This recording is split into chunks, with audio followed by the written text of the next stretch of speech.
தம்பி வணக்கம் தம்பி. இந்த வாரம் அரசியல் நிகழ்வு பேசுவோமா? பேசலாண்ணா, ஒன்றும் பிரச்சனை இல்லை, பேசலாம். அப்படியா? முதல்ல நம்ம விகடன் நடத்தின அந்த அம்பேத்கர் புத்தக வெளியீட்டு விழா, அதை பற்றி ஆரம்பிப்போம். ஆதவர்ஜனா பேசுனது சரியா? சொல்லுங்களேன், நீங்கள் என்ன பேசுனார்? அவர் பாட்டுன்னு பேசிட்டு போயிட்டாரு. ஏன்டா ஒரு அனுப்பணும்னு சொல்லிட்டு அங்கே ஒருத்தர் தலைமுடி பிடிச்சின்னு இருக்காரு. இதை பார்த்தா பாவம் அவர் கட்சியை விட்டு தூக்கிட்டாங்க. இல்லை தம்பி, எனக்கு என்னமோ மக்கள் அது பேர் என்ன, டிவிகேவா, தாவேகா, தமிழக வெற்றி கழகம், அவங்க என்னமோ அவங்க கட்சியில் சேர்க்கறதுக்கு ஆள் கூட்ட மாதிரியே பேசினார் அவர், நம்ம ஆதவர்ஜன் அவர். அதுதான் நினைக்கிறேன். அவர் என்ன டாப்பிக்கில் பேசியிருப்பார்னா, சரி எப்படியாச்சும் கூட்டணி போயிடலாம், இங்கே இருந்தால் நம்மளுக்கு சீட்டு கொடுக்க மாட்டானுங்களே, தேத்தி அனுப்புகிறானுங்களே அப்படின்னு சொல்லி. அப்போது விஜய் வந்து கூட்டணிக்காக தான் அவரை பேச வச்சுருன்னு சொல்லியிருக்கலாம். ஏன் இதில் வந்து அம்பேத்கர் தான் அவங்க பிசிகா வந்து முன்னெடுக்கிறாங்க எல்லா கட்சியிலையும். அந்த கட்சியில் வந்து முக்கியமாக வந்து அம்பேத்கரை முன்னெடுத்து தான் அவங்களோட முழு கொள்கையும் கூட்டுப்பாடாக இருக்குது. அப்படி இருக்கும்போது எப்படி ஒரு திரும்ப வந்து ஏன் கூட்டத்துக்கு வரல, ஏன் நினைக்கிறீங்க, ஏன் வரலன்னு நினைக்கிறீங்க? உண்மையாக அழுத்தம் இருக்கா அவருக்கு அப்படின்னு நினச்சிட்ட தம்பி? நீக்காக்கு விசிகா இல்லை, இப்போ விசிகா கட்சி மாதிரி இல்லையா இது, டிஎம்கேட ஒரு ரைட்டிங் தானே இது. நீ சொல்கிறதான் கேட்டதா தம்பி, அப்படி தான் போயிட்டுருக்கு. ஏன்னா அவரு சொல்கிறார், என்னை வச்சு அரசியல் ஆதாயம் தேட நினைக்கிறாங்கன்னு சொல்கிறார். அவரில் ஒரு கலந்த இதில் பார்த்த ஒரு மீட்டிங்கில் பார்த்தேன். வெளியில் போனால் அந்த ஓனா நான் வேட்டில் ஏற்று விட்ட கதையா, எங்கேயோ இருந்த ஆதவர்ஜனோட அவங்க கட்சியில் சேர்த்துட்டு இப்போ அவராலே பிரச்சனைன்னு சொல்லிட்டு இங்கேயும் பேச முடியாமல் அங்கேயும் பேச முடியாமல் பாவம் இப்போ அவரே கட்சி விட்டு தூக்கிட்டாங்க. இல்லை தம்பி, உண்மை தானே தம்பி, அது ஆட்சியில் பங்கு அதிகாரத்தில் பங்குன்னு விஜய் சொல்கிறாரு. அதுதானே வீழ்ச்சிக்கும் ஒரு ஆதவர்ஜனை பேசினார். இதில் என்னங்க இது இருக்குது? ஒரு தலித் தலைவரை நீங்கள் முதல்ல ஆக்குவீங்களா, ஆக மாட்டீங்களா? சீமான் சொல்கிறாரு, நான் வந்து தலித் தலைவரை சீமான் இவர் வந்து விசிகா தொல் திருமாவனை வந்து நாங்கள் முதல்வர் ஆக்குவோன்றாரு. அது மாதிரி திமுக ஏன் சொல்ல மாட்டுறாங்க? திமுக எப்படி நான் சொல்லலாம், எல்லாத்துக்குமே அதாவது வேணால் 2 பேர் இருப்பானுங்க, சண்டையை மூட்டி விட்டு வேடிக்கை பார்த்து நடுவில் வந்து பஞ்சாயத்து பண்ணுறது தான் அதோட வேலையை. இப்போ திரும்ப வந்து இப்போ சீட்டுக்கு கொடுக்குற சீட்டை வாங்குறதா இருந்தால் இல்லையா கிளம்பி நீ சொல்லியிருப்பாங்க, ஐயா நீ கொடுக்குற சீட்டே போதும்னு சொல்லிட்டு அவர் வந்துட்டு இருப்பார். அவ்வளோதான் மேட்ரு. இதில் ஒன்றும் யோசிக்க வேண்டிய விஷயம்லாம் இல்லைங்க. எனக்கு தெரிஞ்சு விசிகா வந்து திமுகவோட விசிகா தான் பெரிய கட்சி. நான் என்னோட இது பார்த்தா, ஏன்னா இவங்க ஒவ்வொரு தேர்தலும் வந்து கூட்டணி.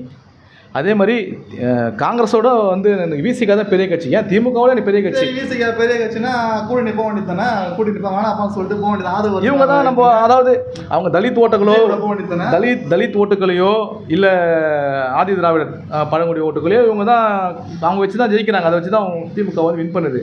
ஏன் அண்ணன் வந்து அது திரும்ப வந்து அதை வந்து அண்ணன் வந்து தலைவர் வந்து ஏன் திமுக விட்டு வெளியே வர மாட்டுறாரு? 4 சீட்டே போதுமா? நான் வந்து அவர் திரும்ப வந்து தமிழ்நாட்டின் முதலமைச்சராக வரணும்னு நான் நினைக்கிறேன். எல்லாருக்கும் அந்த கனவு இருக்குல்ல, அவர் தலைன்னு சொல்லிட்டு அவர் தான் நினைக்கிறாரு. நான் ஒன்று கனவுல நினச்சிட்டு எழுந்து முடிச்சு பார்க்கும்போது அது தெரிஞ்சிடுது.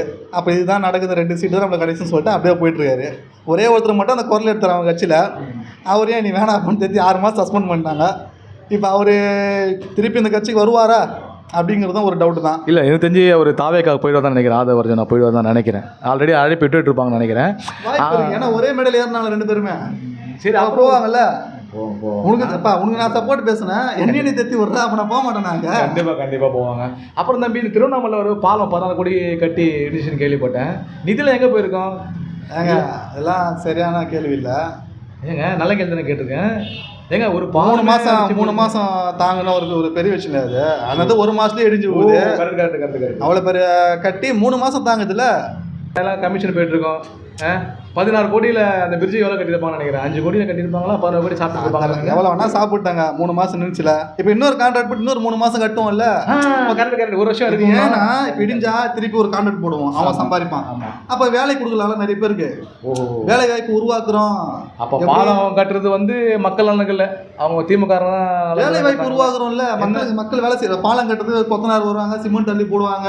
இந்த பாலம் இடிஞ்சு விட்டு இன்னொரு கட்டுமா வந்து ஒரு 1000 பேருக்கு வேலை கிடைக்கும். அந்த திட்டத்தை நோக்கி போறோம். நல்லா இருக்குங்க. திராவிட மாடல் இன்னும் சிறப்பா இருக்கு. யாரும் வந்து எதிர்கட்சி ஏவி விட்டுருக்காங்க மாதிரி கேள்வி சொல்லி.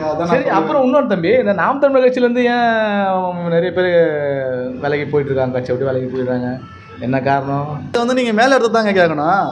சும்மா வந்து அதெல்லாம் வந்து எங்களை சீண்டக்கூடாது. நீங்க அது வந்து உள்ள இது போயிட்டு இருக்கு.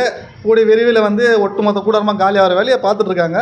அதை நான் இப்போ சொல்லக்கூடாது, அது இருக்கட்டும். இல்லை கொள்கை கோட்பாடோட சீமான் தம்பிகளை அடிச்சிக்க முடியாது. ஆனால் சில பேர் புள்ளிரு இருக்க தான் செய்கிறாங்க. இது ஒரு கலை எடுப்பாக கூட நான் நினைக்கிறேன். எனக்கு தெரிஞ்சு அப்படியா இருக்குமோ, இல்லை சீமானே இல்லை இவங்களாம் தேவையில்ல கட்சிக்கு வந்து முரணாக இருக்காங்க அப்படின்னு அனுப்புகிறாரோ. இல்லை அவர் அனுப்பலை. இப்போ தமிழகத்துலேயே வந்து பார்த்தீங்கன்னா இப்போ ஓரளவுக்கு ஸ்ட்ராங்காக இருக்கச்சுன்னா சொல்லலாம், தனித்து நிற்கிறது ஒரு ஓகே. இப்போ நீங்கள் ஸ்ட்ராங்காக இருந்தீங்கன்னா எங்களுக்கு எப்படி இதுவாகும், நாங்கள் எப்படி ஜெயிக்க முடியும்? நீங்கள் என்ன தான் நீங்கள் சீட் ஜெயிக்கலனாலும் 1% நீங்கள் பிரிச்சிடுறீங்க. அப்போ நீங்கள் வீழணும்னா என்ன வழி? அதாவது பிரிக்கணும். ஒரு விதத்தில் திமுகவையோ இல்லை அதிமுக நம்ம தோக்கடிக்கணும்னு நினைக்கிறது சொல்கிறீங்க கரெக்டாக தேர்தலில், அப்படி தானே? தோக்கடிக்கிறதோட அதுக்கான ஒரு இப்போ கிங் மேக்கர்னு சொல்லுவாங்களே, நான் கிங் இல்லை, கிங் மேக்கர்னா ஜெயிக்கிறவங்கள கூட உருவாக்குறதுக்கு என்னோட பங்கு அதிகம்னுவாங்களே, அந்த வகையில் ஒருத்துக்கிறாங்க. அப்போ உங்களை சாட்சிட்டா அந்த ஓட்டு யார் சைடு வரும்? ஒன்று எனக்கு ஒன்று இல்லை ஏடிஎம் கேட்க போனோம், எனக்கு பாதி ஷேர் வரும்ல, அதை நாங்கள் உங்களை அழிக்கிறது தான் எங்களுக்கு வேலை. இன்னொன்று நீங்கள் வந்து ஏடிஎம்க்கு எதிர்க்க மாட்டீங்களா, ஃபுல் அண்ட் ஃபுல் எங்களை தானே எதிர்க்கிறீங்க. அதுவும் காட்டு தான். அப்போ நாங்கள் உங்களை தான் அழிக்க முடியும். இல்லை நானும் ட்விட்டரில் பார்க்குறேன், நாம் தமிழருக்கும் அந்த விஜயோட மக்கள் இது தாவே அந்த கட்சி வந்து 2 பேர் தான் அடிச்சிட்டு இருக்காங்க. திமுக கூட நம்மளை அவங்க வந்து பேச மாட்டாங்க, எதிரி கட்சி அப்படின்னு சொல்லிட்டாங்க. எதிர்க்கு நம்ம தான் அவங்க கொள்கை கோட்பாடில் எனிமின்னு சொல்லிட்டாங்க அவங்கள திமுகவா. ஆனால் அவங்க அடிக்கிறதுலாம் பார்த்தா நாம் தமிழர் தான் முழுக்க வந்து தாக்கிட்டு இருக்காங்க. ட்விட்டர் ஆச்சும் ஃபேஸ்புக் எதில் போனாலும் அவங்க தான் பண்ணுறாங்க. ஒரு அரசியல் புரிதல் இல்லாதன்னு நினைக்கிறீங்களா? என்ன அது ஏன் பண்ணுறாங்க அவங்க? இல்லை அவங்களுக்கு வந்து அரசியல் புரிதல் அதிகமாக இருக்கிறதுனால தான் நிறைய ட்ரோல் பண்ணுறாங்க. அவங்கள மாதிரி அரசியல் புரிதல் இருக்கிறவங்க வந்து யாரும் இல்லை. ஆனால் வந்து நிறைய போராட்டம் பண்ணி நிறைய வந்த ஒரு எதிர்ப்புலாம் தாண்டி வந்த கட்சி அவங்க. அதில் இருக்கிறவங்களாம் நிறைய போராளி. இல்லைங்க இப்போ கூட ஒரு போராட்டம் பண்ணலையாங்க அவங்க. தாவேக்கா இப்போ தான் ஆரம்பிச்சாங்க. ஒரு தெரியுமா, நீங்கள் பார்த்தீங்களா நான் கேட்குறேன். எப்படி சொல்கிறீங்க நீங்கள் போராட்டம் பண்ண எதில் வந்திருக்காரு விஜய் சொல்லுங்கள். உங்களுக்கு எத்தனை சினிமாவில் போராட்டம் பண்ணிடுறாங்க பார்த்தது இல்லையா நீங்கள்? எங்க சினிமா வேறு, அரசியல் வேறுங்க, நிஜ வாழ்க்கை வேறுங்க. நீங்கள் 1000 புத்தகம் 1000 படம் நடிச்சார்னா 1,00,000 புத்தகத்துக்கு சமம். இப்போ ஒரு 68 படம் நடிச்சுக்கிறாரு, ஒரு 1000 புத்தகம் படிச்சதுக்கு சமம் அது. அப்படி நான் சொல்ல, அவங்க கட்சிக்காரங்க சொல்கிறாங்க. என்னங்க புருடா விடலாம், அதுக்குன்னு இப்படியாங்க 1000 புத்தகம் படிச்சு வராங்க எப்படி இருப்பார்? தமிழ் தேசியமோ திராவிடமோ 2 கண்ணு எப்படிங்க சொல்லுவார்? 1000 புக்கம் படித்தவர் எப்படிங்க சொல்லலாம்? இது மாதிரி யாராவது காசு கொடுத்துருக்காங்க விஜய் கட்சியை பற்றி குறை சொல்கிறதுக்கு, அதனால் நீங்கள் சொல்கிறீங்க. அப்படிங்களா? அது வந்து தவிர்க்க முடியாத கட்சியாக வரப்போகுது. அது நீங்கள் வயிற்றுச்சலில் பேசுகிறீங்க, அவ்வளோதான் நான் சொல்ல முடியும். எனக்கு வயிற்றுச்சலாங்க. எங்கள் மக்களே தாங்க சொல்கிறாங்க. இப்போது என்னங்க அவர் எப்படிங்க பேசலாம்? ஒரு போராட்டத்துக்கு வந்து நிற்கல. இந்த மழை புயல் வந்தது கூட அவர் பனையூரில் வச்சு கொடுத்தாரு நிதி, அந்த நல உதவிகளும் கொடுத்தாரு. ஏன் அவர் மக்களை நேரில் சந்திக்கலான்னு தான் நீங்கள் கொடுத்துறவங்களே கேட்குறீங்களா? கொடுக்காதவங்கள கேளுங்க, ஆளுங்கட்சியை கேளுங்க. இப்போ ஆளுங்கட்சி கொடுத்து உங்களை கேள்வி கேட்டால் கோவம் வர. ஆளுங்கட்சி கொடுக்க மாட்டாங்களா? எதாவது தெரியுமா எங்களுக்கு? ஆளுங்கட்சி கொடுக்க மாட்டாங்க. இப்போ ஒரு வீட்டுக்கு கொடுத்தது இப்போ கூட பாருங்க 2000 கொடுத்தாங்க. அந்த அரிசியை பார்த்தா கேவலமான அரிசியாக இருக்குது. அதை வீட்டில் பொங்கி சாப்பிட முடியுமா? ஏங்க அப்போ நாங்களாம் சாப்பிடலையா?